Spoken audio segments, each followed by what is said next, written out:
Primeira coisa que eu gostaria de convocar os irmãos, de informar aos irmãos, é que nós fechamos a vinda do pastor Silas dia 1º de maio. 30 de abril, à noite, e 1º de maio, o dia inteiro, da mesma forma como fizemos no dia 20 de novembro. Ok? A segunda coisa é que na semana que vem eu vou deixar explícito já a lista dos livros, porque a edição de um livro vai ser feita em fevereiro. Um deles está esgotado, para ver se os irmãos têm interesse de nós comprarmos esses livros. Esses livros fazem parte do apacentar, da nossa compreensão acerca de algumas coisas. Eu não quero que você levante a sua mão, mas apenas que você testifique. Capítulo 6, que repartimos na semana passada, do livro Crentes que Precisam de Salvação, trata especificamente acerca do novo nascimento. Os irmãos puderam ter um gostinho do que é o livro, não é? É aquele nível de apacentamento que o livro nos propõe, de compreensão viva, espiritual, dinâmica, não apenas intelectual, das realidades e verdades que implicam em nossa salvação. Por que nós estamos tratando isso? Em função da percepção da grande quantidade de pessoas que frequentam igrejas evangélicas e não passaram de fato por uma experiência de nascer de novo. Pessoas que experimentam o evangelho, pessoas que fazem parte das coisas, que servem em ministérios,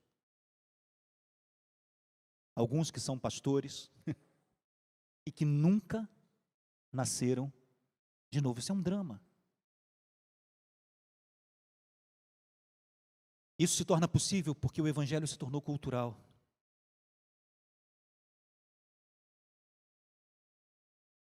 A coisa mais comum que se escuta hoje é que a adoração é um estilo de vida. Então é algo que você absorve culturalmente como qualquer outra coisa.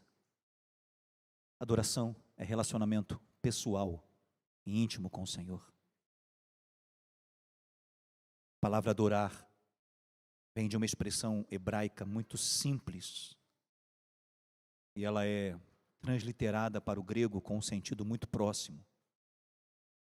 Da ideia de você ter intimidade suficiente para beijar a face.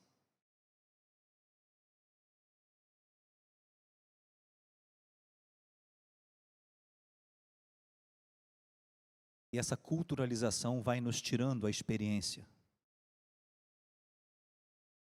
íntima com o Senhor e nos proporcionando uma experiência religiosa. Então nós temos lutado efetivamente para que todos entre nós possam compreender o que é o novo nascimento e examinarem-se a si mesmos, conforme a palavra do apóstolo Paulo em 1 Coríntios capítulo 13, verso 5. Examinai-vos a vós mesmos, para saber se Cristo está em vós. Esse é o ponto. Nós podemos ter uma congregação cheia, com igrejas em vários lugares, mas se não lutarmos pela compreensão disto, examinai-vos a vós mesmos, para saberem se Cristo está em vós. Esse é o ponto.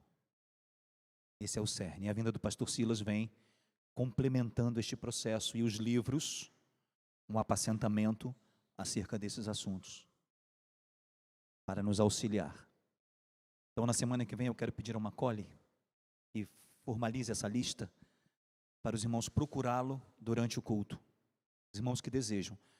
Você pode comprar pela Amazon ou pelo Mercado Livre, você é livre para fazer isso. Porque nós estamos vendo que se houver uma quantidade grande de livros, eu estou propondo que nós como congregação cobramos o frete. já facilita para o livro chegar a você um pouco mais em conta.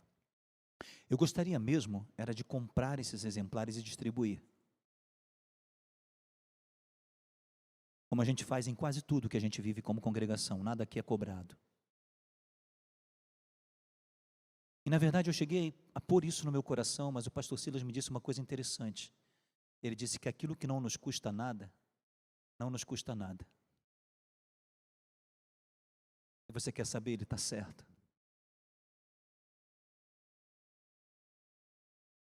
Entregamos para cada família já, desde o ano passado, um livrinho.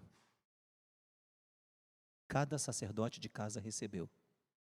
Eu não vou pedir para que vocês levantem as mãos aqueles que leram, mas eu tenho certeza que muitos desses livros estão na estante.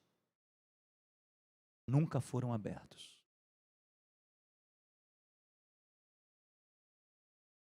Conhecer Jesus é o que eu quero. Ser parecido com Ele.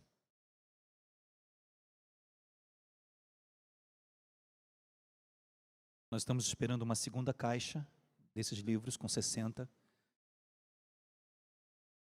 Cobrirá talvez alguns irmãos da congregação que chegaram depois desse período.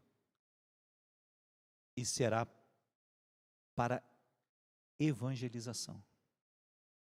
Nós vamos semear em pessoas que ainda não conhecem Jesus.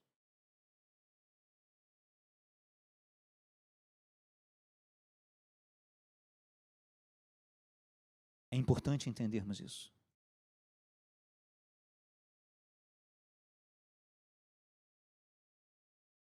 É importante chegarmos a essa compreensão. Respondermos honestamente essa pergunta. Cristo, de fato, vive em mim?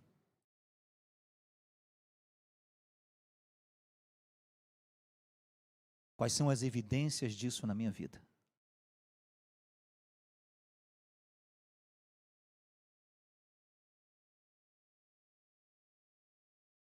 Em vista que os dias se aproximam, e os irmãos sabem exatamente do que eu falo com relação aos dias, é a proximidade do julgamento de Deus e da manifestação da parousia de Jesus. Quando Ele virá cumprir o que Ele prometeu em João 14,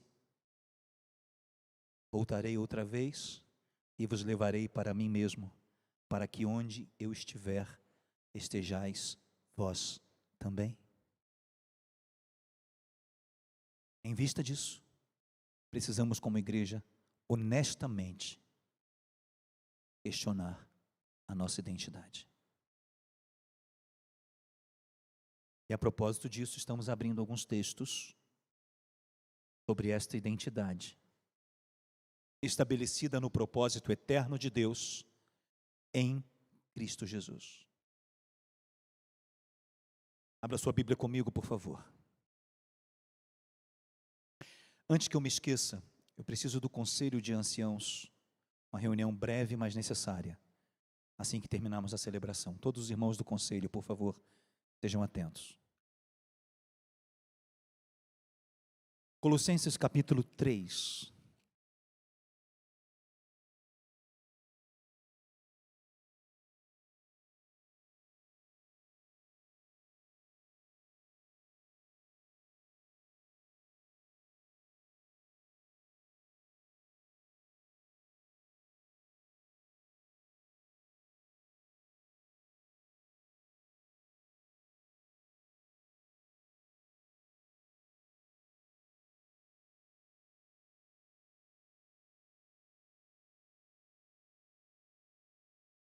No verso 12, o apóstolo Paulo escreve aos nossos irmãos da igreja de Colossos. E ele diz: revesti-vos, pois, como eleitos de Deus, santos e amados, de entranháveis afetos de misericórdia, de benignidade, de humildade, de mansidão, de longanimidade. Como devemos nos revestir? Devemos nos revestir de entranháveis afetos de misericórdia. Por quê? Como devemos fazer isso?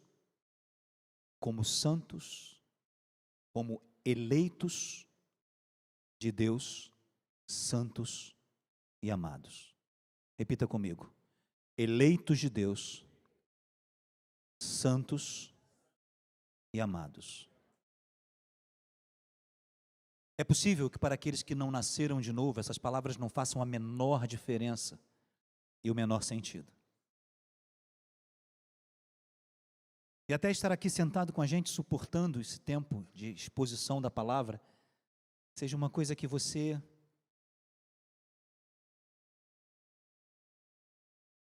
vamos lá, né? Tem que ser, né? Bom seria se a gente fizesse o barulho e fosse embora. Mas quando abrimos essa porção, e o apóstolo Paulo diz que nós devemos nos revestir de entranháveis afetos de misericórdia, e ele diz, porque nós somos eleitos de Deus, santos e amados.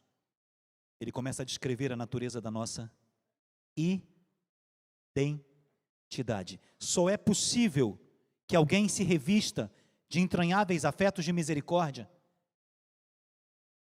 Só é possível tudo aquilo que está descrito depois disto. Benignidade, humildade, mansidão, longanimidade. No verso 13 ele vai falar, suportando-vos uns aos outros, perdoando-vos uns aos outros. Se alguém tiver queixa, assim como Cristo perdoou, perdoem-se também. Tudo isso só é possível se houver em nós uma identidade. Eleitos de Deus, santos e amados. Não é membro de igreja, religioso. Não é nada disso. É a identidade de sermos eleitos de Deus, santos e amados. Em Efésios capítulo 1, o apóstolo Paulo vai dizer, fomos eleitos antes da fundação do mundo.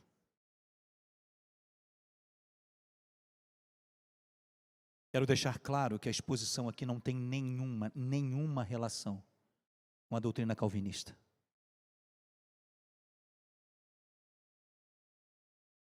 Nós não estamos tratando de parâmetros teológicos, nós estamos tratando de exposição bíblico-profética. E é impossível negarmos que a nossa identidade está estabelecida numa eleição soberana de Deus e num propósito eterno, e é maior do que a nossa existência.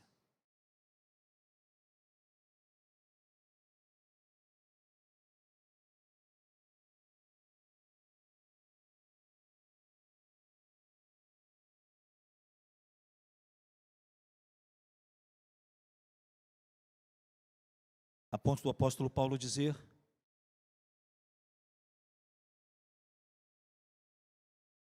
que a manifestação do mistério oculto nos tempos e nas gerações é o quê? Cristo em vós, a esperança da glória. Quando o propósito eterno de Deus se fez? Antes dos tempos e das gerações. Antes do Bará, no princípio, criou Deus. Isso é fascinante porque o Novo Testamento vai nos apresentar uma realidade que aponta para um cordeiro que estava morto antes da fundação do mundo. Isso significa que havia todo um propósito estabelecido em Jesus, que nos envolvia e envolve a nossa existência, envolve a nossa eleição, a nossa salvação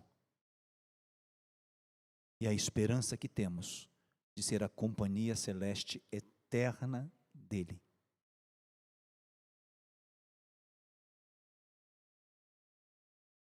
Desfrutando da glória em sua presença. Amém? Amém? Estão entendendo essa relação? Semana passada expusemos isso. Expusemos também que nele fomos feitos herança. E por que fomos feitos herança nele? Porque recebemos um espírito de adoção pelo qual clamamos Abba Pai e nos tornamos herdeiros de Deus e co-herdeiros com Cristo. Essas expressões estão no pão diário dessa semana. O pão diário dessa semana é uma retomada de Efésios 1 e Romanos 8. Aí você vai olhar e diz assim, mas eu já li isso aqui tantas vezes. Você come feijão e arroz quantas vezes na semana?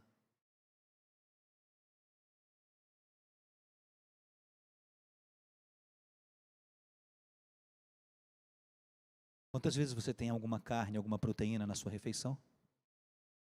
Quantas vezes na semana?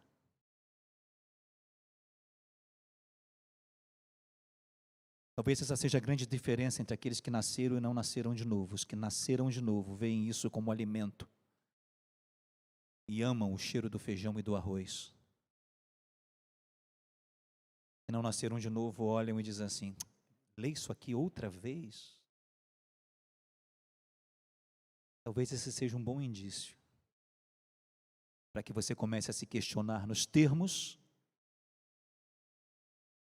de 2 Coríntios capítulo 13, para saber se de fato Cristo habita em você. O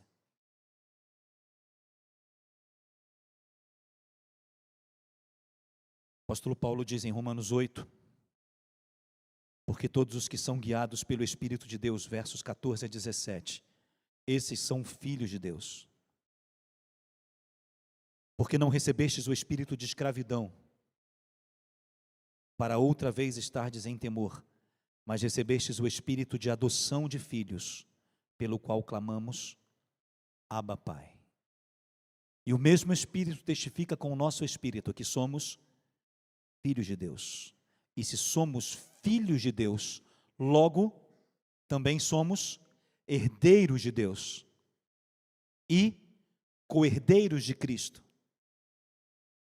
Se é certo que com Ele padecemos, para que com Ele também sejamos glorificados. Quando o apóstolo Paulo ora em Efésios 15, Efésios 1, a partir do verso 15, e ele pede para que o Deus e Pai de nosso Senhor Jesus Cristo, o Pai da glória, vos dê, em seu pleno conhecimento, o espírito de sabedoria e de revelação, iluminando os olhos do vosso entendimento, para que saibais a esperança da sua vocação, a herança dos santos e a grandeza do poder que opera em vocês. Semana passada abrimos a segunda parte. Falamos um pouco sobre sermos herança, exatamente neste texto. Por que recebemos herança? Porque herança é daqueles que são filhos, e só são filhos aqueles que nasceram de novo. Lembram que no primeiro domingo de janeiro abrimos o texto de João capítulo 1? E João vai dizer, quem não nasceu de novo,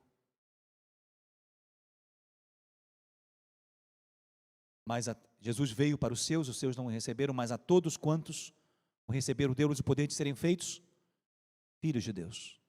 Mais adiante no capítulo 3 de João, na conversa com Nicodemos, Jesus vai dizer, quem não nasceu de novo, não pode ver o reino.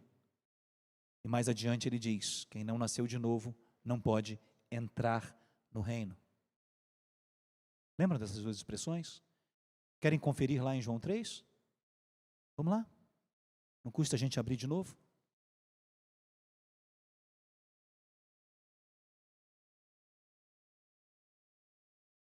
Jesus começa dizendo, necessário é que você nasça de novo.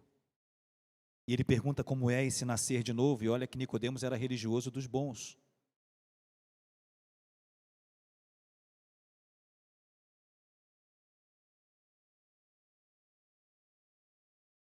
Primeiro versículo do capítulo 3 descreve Nicodemos como fariseu, príncipe dos judeus, um cara que manjava tudo de religião. E para esse Jesus disse: é necessário que você nasça de novo. João 3. E aí no verso 6 ele vai explicar o que é essa questão de nascer de novo. Ele diz: o que é nascido da carne, o que é nascido do Espírito, é Espírito. No verso 3 ele vai dizer: Jesus respondeu: na verdade te digo, aquele que não nascer de novo não pode ver o reino de Deus. Quem não nasceu de novo não percebe as coisas espirituais. Elas sabem que ela existe, transige com elas de maneira almática, pela sua alma, pelas suas emoções, mas não as discerne em seu espírito. Estão comigo? Mais adiante, no verso 5, Jesus vai dizer: na verdade te digo, aquele que não nascer da água e do Espírito não pode entrar no reino de Deus, não pode ser parte do reino de Deus. É importante entender que religiosos que não nasceram de novo transigem com coisas espirituais em suas almas, não em seus espíritos. Porque o espírito do homem que não nasceu de novo está morto. E pessoas que frequentam igreja, são membros de igreja e não nasceram de novo, permanecem com o espírito morto. Então eles tentam imitar o que é do espírito em sua alma.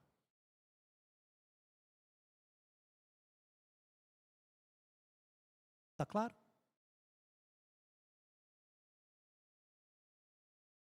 Primeiro aos Coríntios.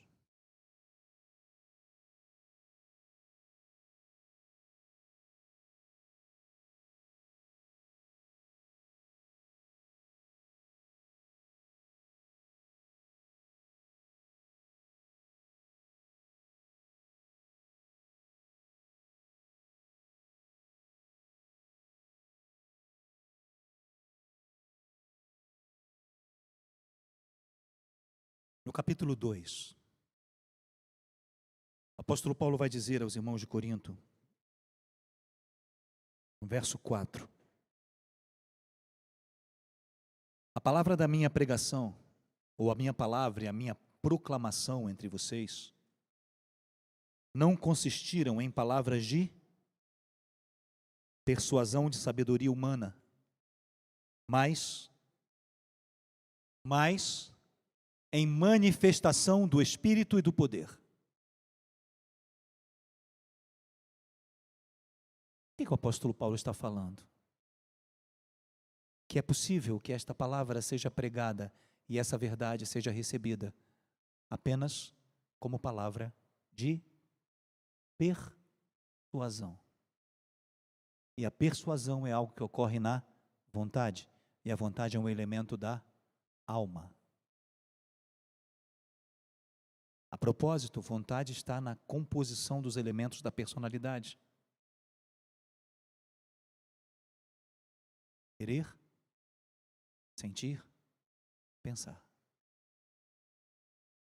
Querer é o aspecto da volição, da vontade, da autodeterminação.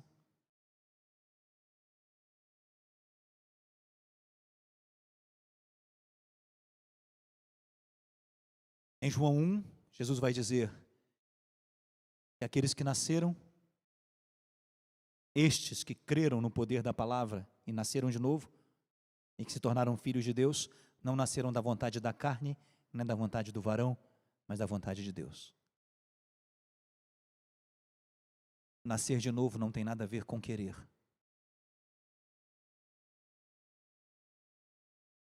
E agora deu um nó na minha cabeça. Nascer de novo tem a ver com a realidade de relacionamento em seu espírito com o Espírito de Cristo, com o Espírito Santo. Não é traduzido pela sua volição, mas pela sua resposta espiritual. ao Espírito dele. De que forma? Pela palavra, como diz a primeira carta de Pedro, como semente. Lembram da palavra semente? Esporo, aquilo que contém a natureza, a essência do que é semeado. Quando você semeia abóbora, vai nascer o quê? Abóbora. Quando você semeia alface, vai nascer o quê? Alface. Quando você semeia manga, vai nascer o quê? A semente tem o quê? A natureza. A palavra, ela é a semente, e ela é enxertada em nós, como diz Tiago no capítulo 1, ela é poderosa para salvar as nossas almas. E essa semente nos faz ser regenerados, de acordo com a palavra que Pedro usa. Vamos lá em Pedro. Vocês estão perdidos ou estão comigo? Estamos construindo. Porque nós somos herança. Porque todas essas coisas acontecem conosco. E se não acontecem, nós não somos filhos. E se não somos filhos, não temos herança nenhuma. É tudo conversa. Por que algumas coisas de Deus são tão estranhas para nós? E deveriam ser tão naturais? Porque são estranhos. Daqui a pouco nós vamos ver porque elas são estranhas. 1 de Pedro, capítulo 1.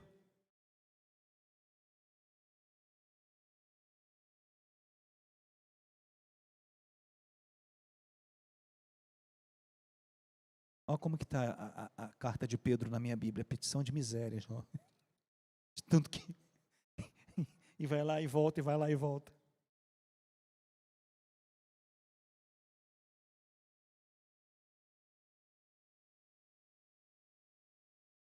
Verso 23. 1 de Pedro, capítulo 1, verso 23. Podem ler.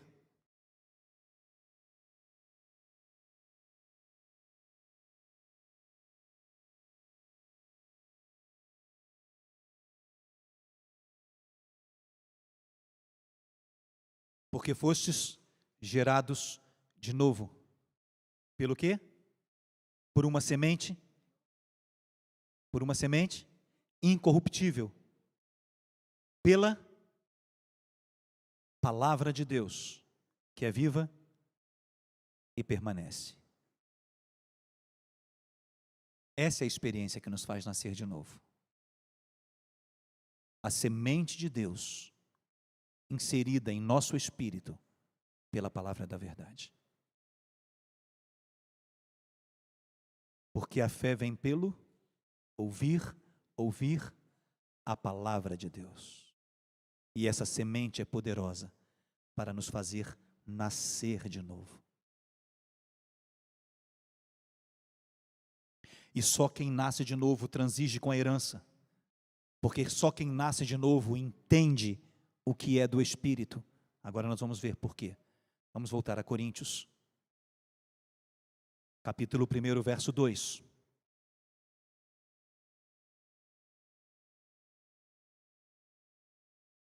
Perdão, 1 Coríntios, capítulo 2.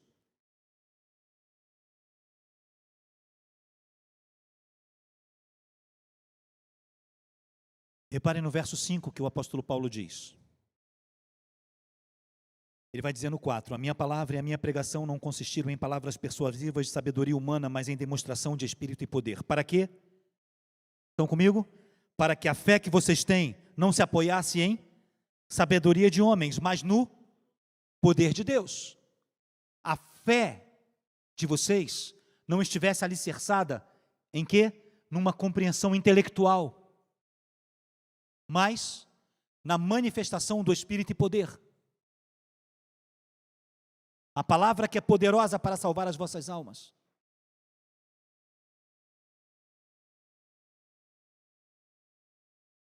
Todavia, falamos em sabedoria entre os perfeitos, entre os plenos, entre aqueles que nasceram de novo. Não, porém, a sabedoria deste mundo, cosmos, desse sistema, nem dos príncipes deste mundo, que se aniquilam, mas falamos a sabedoria de Deus, oculta em mistério, a qual Deus ordenou antes dos séculos para a nossa glória, a qual nenhum dos príncipes deste mundo conheceu, porque se conhecessem, nunca crucificariam o Senhor da glória. Mas está escrito, as coisas que o olho não viu, o ouvido não ouviu, não subiram ao coração do homem, são as que Deus pré-ordenou. O verbo que grego significa algo que está pré-ordenado por Deus, para aqueles que o amam. Mas Deus revelou estas coisas pelo seu Espírito, porque o Espírito penetra todas as coisas, até as profundezas de Deus. E aí ele vai dizer por que quem não nasceu de novo não consegue viver a herança. Por quê? Qual dos homens sabe as coisas dos homens, senão o Espírito do homem? Assim também, ninguém sabe as coisas de Deus, senão o Espírito de Deus. As quais, ou destas coisas, também falamos, não com palavra de sabedoria humana, mas com as que o Espírito Santo nos ensina, comparando coisas espirituais com coisas espirituais. Aí vem a pedrada.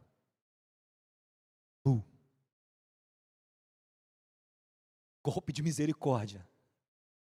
A pancada seca na nuca. Qual?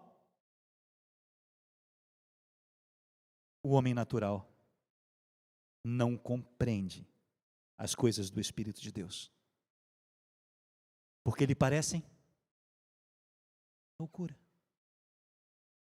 coisas insanas, maluquices. Ler Efésios 10 vezes, que maluquice. Falar que crentes precisam de salvação, que maluquice, isso é doideira. Se reunir para cantar e adorar ao Senhor e entender que Ele recebe, isso é conversa.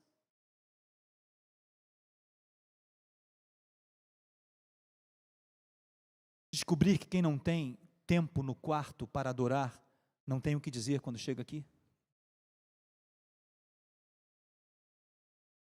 Qualquer dia desse nós não vamos entoar cântico, nós vamos pedir a vocês que entreguem o seu louvor a partir de cânticos novos, de expressão. Vocês vão ver a dificuldade que a gente vai ter se não ficar repetindo letra de cântico.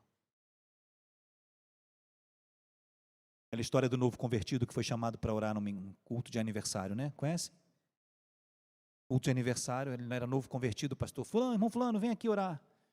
E aí ele pegou o microfone e disse: parabéns para você, nesta data querida, muitas felicidades, muitos anos de vida. É pique, é pique, é pique. É hora, é hora, é hora. Não tenho o que dizer. Chegarmos aqui, baixarmos os instrumentos e dissermos meia hora, você dizendo ao Senhor as suas palavras, vai ter gente desesperada, porque não exercita. E o exercício é no quarto. O lugar mais próximo de um céu aberto é um quarto fechado.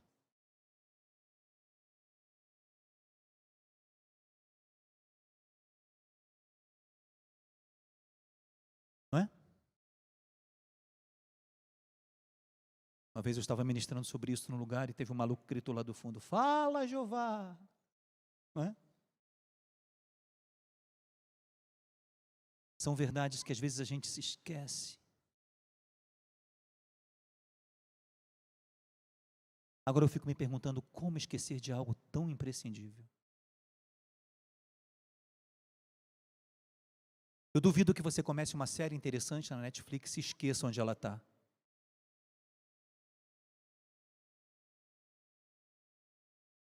Eu duvido que você esqueça o horário de um filme bacana que você está esperando passar na TV. Ou do futebol com os amigos durante a semana. Ou do vôlei nas arenas. Eu vou me arriscar. Ou do beach tênis. Sei lá, tem gente que gosta de beach tênis. Ó, algoritmo do YouTube, eu estou brincando, tá?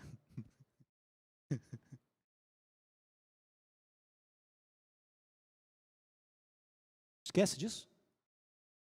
Não esquecemos nada que é importante. Então, nosso problema não é memória, nosso problema é importância. Não temos, é impossível não ter tempo para tudo que é importante. A gente tem tempo, só não temos tempo para aquilo que não é importante. Então, não ter tempo de ler um pão diário, não ter tempo de ler um livro, não ter tempo de estar com o Senhor no seu quarto, essa é uma questão de importância, não é de tempo.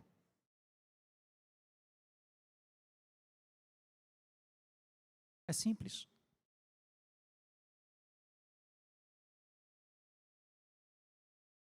O homem natural não compreende as coisas do Espírito.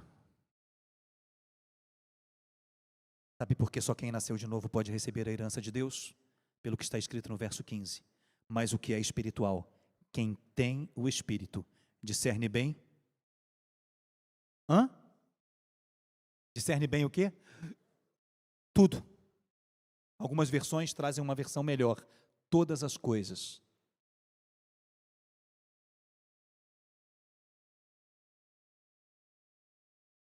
E ele de ninguém é discernido. A herança tem a ver com a nossa filiação, com o Espírito que recebemos, pelo qual clamamos Abba Pai, e pelo Espírito que nos guia, porque todos que são guiados pelo Espírito, estes são filhos de Deus.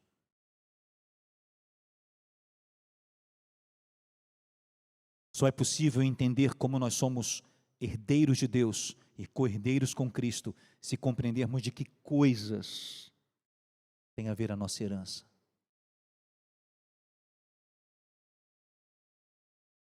O apóstolo Paulo vai deixar ela clara nos primeiros versos de Efésios 1.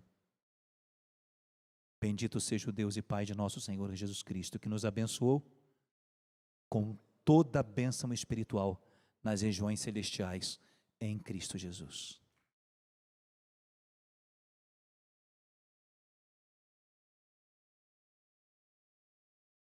Estão comigo? Se alguém bocejar de novo, eu vou parar. Eu já vi uns dois assim. Sabe aquele bocejo de hipopótamo? Bocejo de hipopótamo. A terceira coisa que o apóstolo Paulo pede para que o Deus e Pai, nosso Senhor Jesus Cristo, pelo Espírito de sabedoria e revelação, ilumine os olhos do coração para que eles saibam. Ele está se referindo aos irmãos de Éfeso e ele também está se referindo a nós. É a grandeza do poder de Deus que opera em nós. O mesmo poder que ressuscitou Cristo de entre os mortos. Agora vamos para Efésios 1, que eu preciso que a gente olhe algumas coisas juntos lá.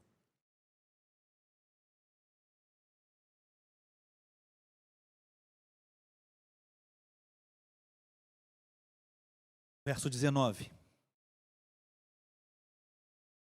Verso 18 ele diz: tendo iluminados os olhos do vosso entendimento, para que saibais qual a esperança da sua vocação, quer dizer, quem somos, qual é a razão de sermos chamados, num chamado irresistível pela graça de Deus, para vivermos nele e cumprirmos o seu propósito.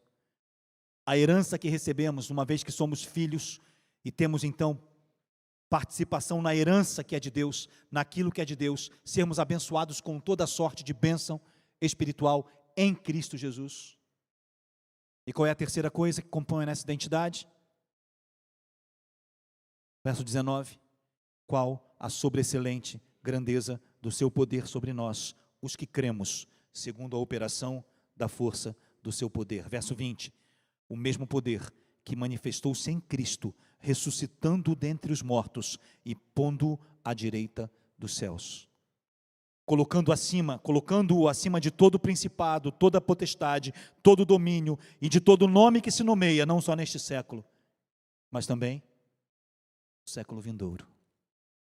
Sujeitou todas as coisas, ele está falando do mesmo poder, o mesmo poder que levantou Jesus de entre os mortos e sujeitou todas as coisas debaixo dos pés de Jesus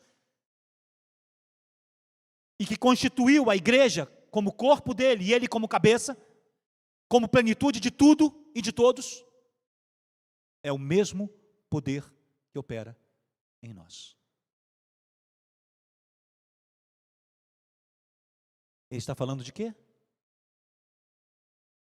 De quê? Do Espírito Santo. E só quem nasceu de novo tem o Espírito Santo.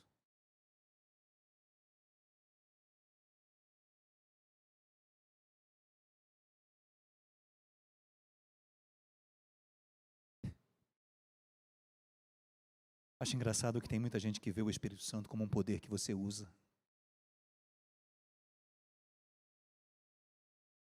Tipo super-heróis assim.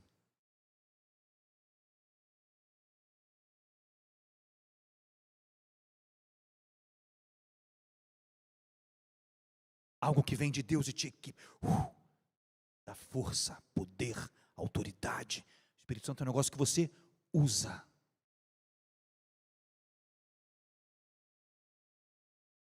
Shazam!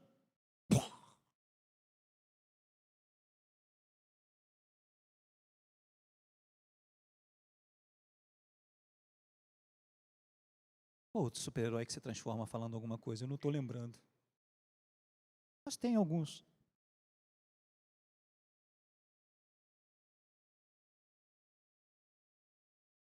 É um poder que vem.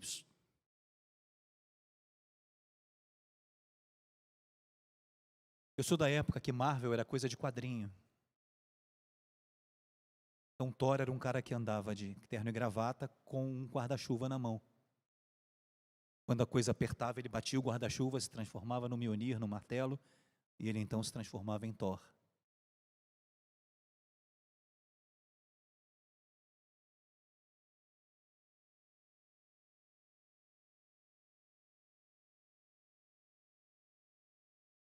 O Espírito Santo não é um poder que te capacita.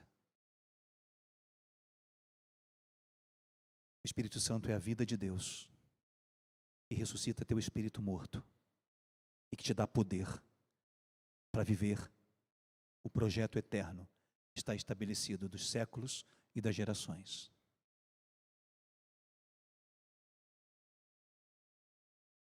Como a nossa identidade funciona? Por este poder do Espírito Santo, que nos guia o tempo todo, que nos dá poder, dinâmica o tempo todo, que nos ensina todas as coisas. Não é assim que ela é descrita pelo apóstolo João, na primeira carta, no capítulo 2? Porque a unção que em vós está é verdadeira, não é mentira, e ela permanece em vocês, e ela vos ensina todas as coisas.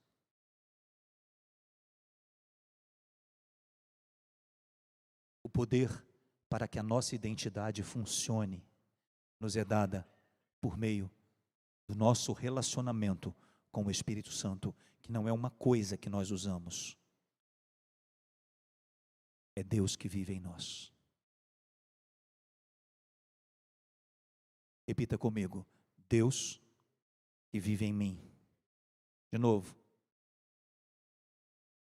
Dá para falar com um pouquinho mais de convicção? Esse é o Espírito Santo. Amém? Olha o que o Senhor Jesus diz acerca dele. Abra comigo, por favor, João. Evangelho de João.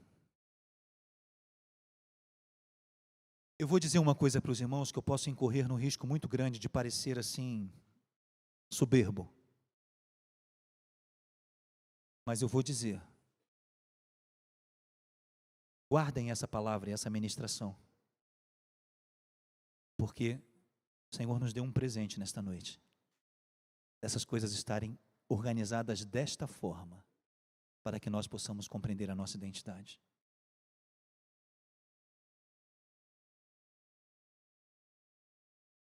Amanhã, ao meio-dia, ela vai estar disponível. Essa palavra vai estar disponível. Salve-a em algum lugar. Porque talvez precisemos ouvir uma, duas, três, por causa da natureza dela, em função da provisão que ela é para aqueles que realmente nasceram de novo. Eu sei que alguns vão dizer: nossa, você é soberbo, como é que você fala um negócio desse? Eu prefiro dizer aos irmãos: guardem e usem do que depois dizer aos irmãos: puxa, perdemos.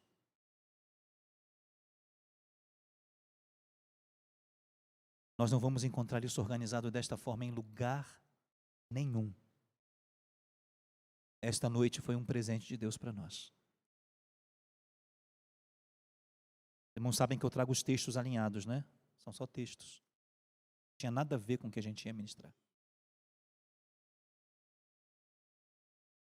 Coisas não estão sendo abertas nesse tempo.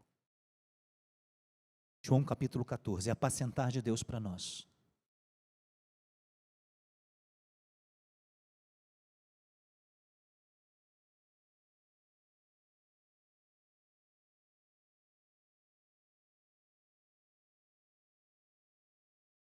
João capítulo 14. Qual é a natureza desse Espírito? Verso 17. Verso 16. Eu rogarei ao Pai, e Ele vos dará outro. Sabe o que é a palavra consolador? Sabe qual é a natureza, a essência da palavra consolador? Alguém que foi chamado para estar perto de nós. Vem da palavra grega paráclito. Para é para perto. A preposição para, no grego, significa algo que é trazido para perto. E o verbo kaleo é o verbo chamar. Chamar para ficar perto. Parácleto, parakaleo. Chamado para ficar perto de nós. O Espírito Santo é o Deus que vive dentro de nós. Amém? Eu vou pedir ao Pai, Ele vos dará outro Consolador para que fique convosco para... Observa, Jesus diz, Ele vai ficar em vocês para sempre. O Espírito de verdade, que o mundo não pode receber, porque não o vê, nem o conhece, mas vós o conheceis. Por quê? Por quê? Porque habita em vós e permanecerá com vocês. A palavra estará, o verbo estará aqui, é da expressão do verbo meno, permanecer. Permanecer, permanecendo. O tempo do verbo é presente. E o aspecto do tempo verbal no grego é uma ação continuada. Ele está, continuará estando. Ele permanece e continuará permanecendo. Aonde? Dentro, não é em nós, é dentro de cada um de nós.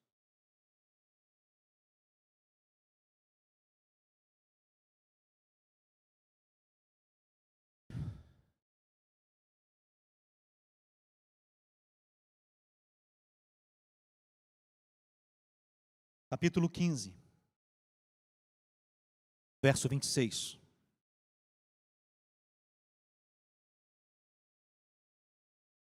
A quem Jesus está se referindo? Mas quando vier o Paráclito, o Consolador, quando o Espírito Santo vier, que eu, da parte do Pai, vos hei de enviar, aquele Espírito de verdade, que procede do Pai, Ele testificará de mim. Sabe o que Ele faz? Ele consolida a vida de Jesus dentro de nós.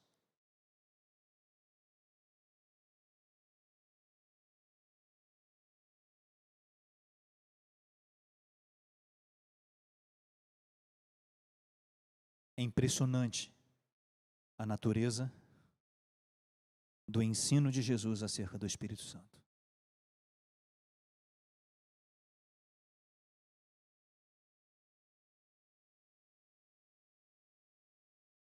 Ele procede do Pai.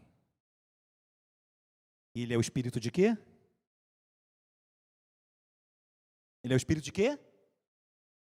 Espírito de verdade. O Espírito que traz a verdade. O Espírito que imprime a verdade. E a verdade é o quê?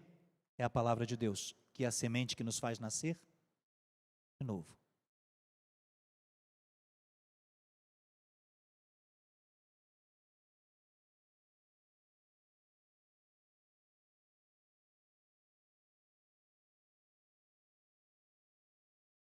Estava só conferindo aqui, é exatamente o que eu imaginava. A palavra utilizada por Jesus, quando ele diz que o Espírito Santo testificará de mim, é a expressão grega martíria ou martírio. Lembra que ele disse aos discípulos em Atos 1:8, ser-me-eis testemunhas. Esse Espírito Santo, ele é a testemunha de Jesus dentro de nós. Dentro do contexto, do sentido do termo grego, ser uma testemunha é dar testemunho de alguma coisa, é afirmar que ouviu ou experimentou algo, viu, ouviu ou experimentou algo,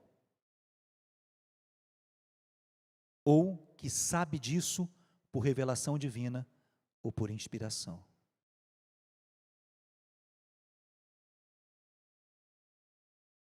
Eu gosto mais da primeira parte.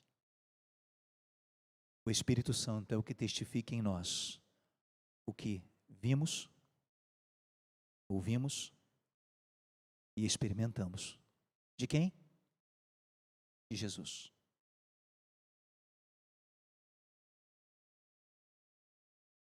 Verso 16, capítulo 16. Um pouquinho mais sobre o que Jesus fala sobre o Espírito Santo. Verso 13. Mas quando vier aquele Espírito da verdade, Ele, vocês estão comigo? Ele guiará vocês em toda, porque Ele não falará, mas dirá, e vos, Ele me, porque há de receber do que é, e há de anunciar isso a quem? Opa!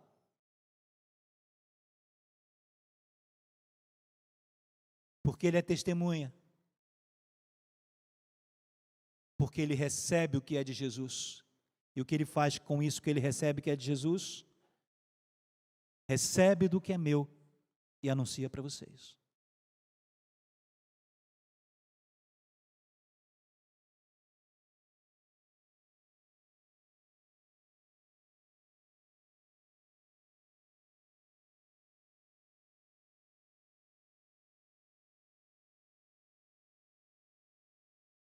Um pouquinho antes, verso 7, já estou terminando.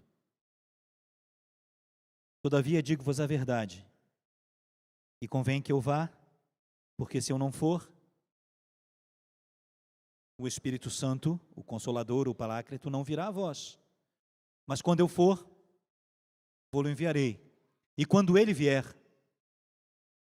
ele convencerá o mundo do pecado, da justiça e do juízo. Aí a gente fica pegando isso aqui, dizendo que Jesus convence a gente de todo o pecado, que sem o Espírito Santo a gente não entende o que é pecado, e a gente não confessa os nossos pecados. Jesus está sendo muito claro acerca de que pecado o Espírito Santo vai nos convencer. Verso 9. Do pecado.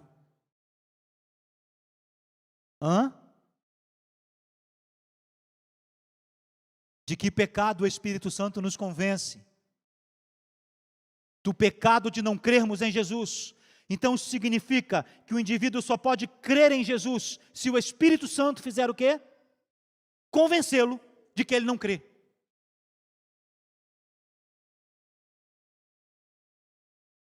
É por isso que ele é o poder que dinamiza a nossa identidade.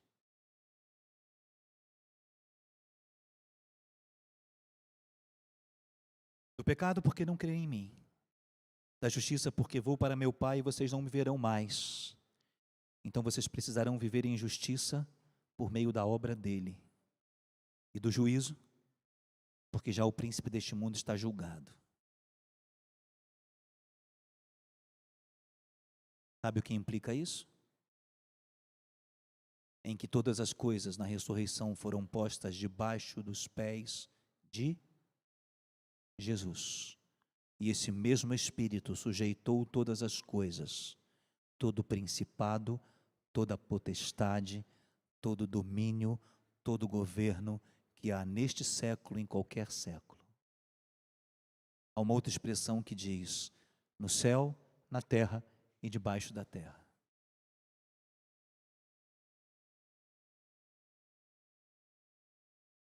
Para terminar, sabe o que é mais chocante? Vocês aguentam mais uma? Efésios capítulo 2. Sabe por que esse poder dinamiza a vida de Jesus em nós e opera o que é dele na gente?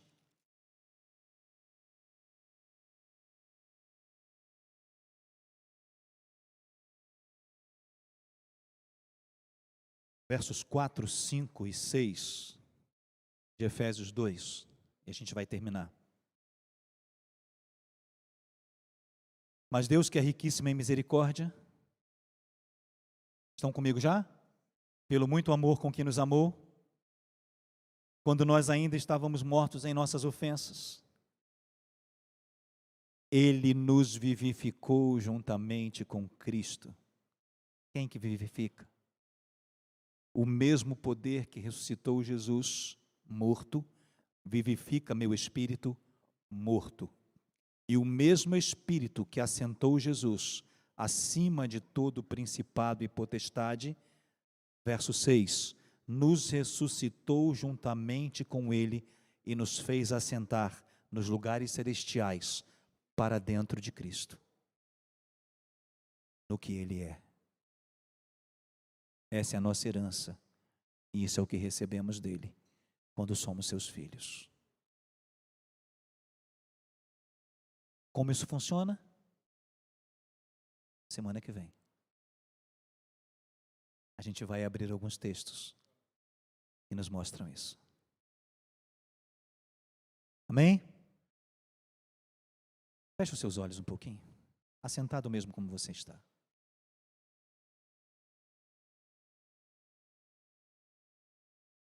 Nós tínhamos até preparado um cântico para o final, mas hoje não vai ter cântico não. Feche os seus olhos assentado como você está e, por favor, não se atenha a outra coisa.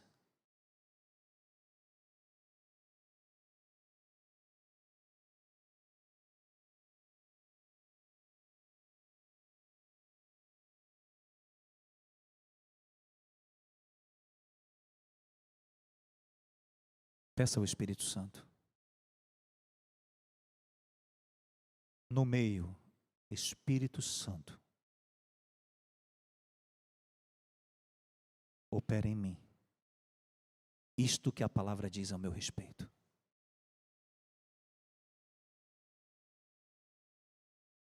Novamente, Espírito Santo, faz em mim, opera em mim isto que a palavra diz ao meu respeito.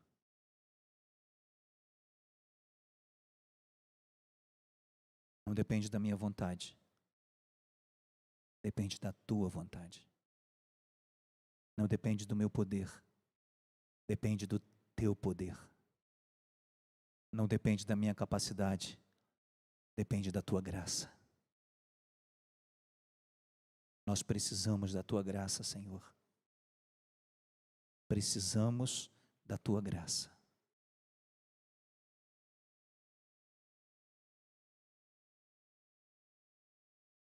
Move os nossos corações nessa semana. Espírito Santo, guie o nosso espírito esta semana à tua palavra e a vivermos em ti.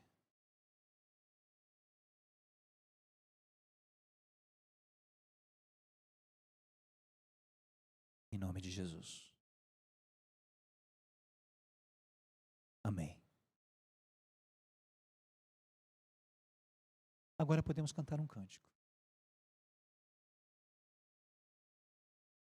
Vamos lá? Tem como ouvir isso que ouvimos e não dizer que cantaremos o amor dele para sempre? E que entendemos que existe um rio de amor que corre sobre nós e que nunca desiste de mim e de você? Amém? Um Deus que me ama e te ama e não desiste de mim e nem de você. Amém? Vamos ficar em pé e celebrá-lo nessa noite?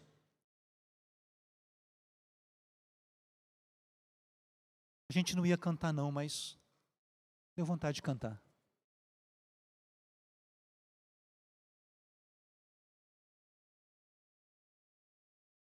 Antes da gente cantar, por favor, põe a sua mão como quem recebe.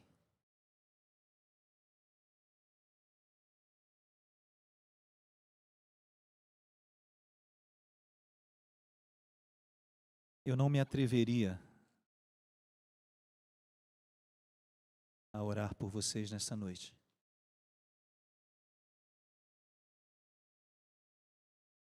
Eu vou pedir ajuda.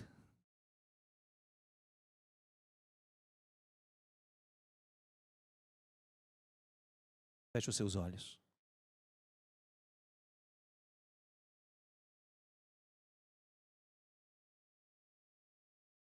Ora, aquele que é poderoso para vos guardar de tropeçar e apresentar cada um de vocês irrepreensíveis, com alegria, perante Ele mesmo em sua glória. Ao único Deus sábio, Salvador nosso, seja glória e majestade, domínio e poder, para todo o sempre. Continue com seus olhos fechados.